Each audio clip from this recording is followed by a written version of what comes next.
Às vezes eu sinto que ainda sou o mesmo menino que observa o céu, sonhando com o mundo lá de fora. E quanto tempo mais as pessoas do lugar onde eu nasci, onde eu cresci, vão viver com medo de sair, como pássaros numa gaiola. Bastou apenas um toque na sua mão pra que eu tivesse a visão de tudo que se foi eu queria ser, e das coisas horríveis que eu teria que fazer. É tarde demais pra eu pedir perdão, e mesmo se não seria justo.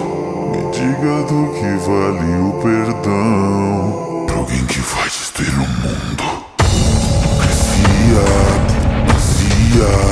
Pela liberdade, algo que eu nunca tive. Se a gente mata os inimigos do outro lado do mar, será que finalmente nós seremos livres? Digo porque minha mãe teve que morrer. Qual o motivo? Qualquer um pode ser Deus ou o diabo. Basta que o mundo acredite em mim. De quem não quer ser livre, então me escute bem, me casa. Sempre desprezei e odiei você, porque se não passar de uma escrava.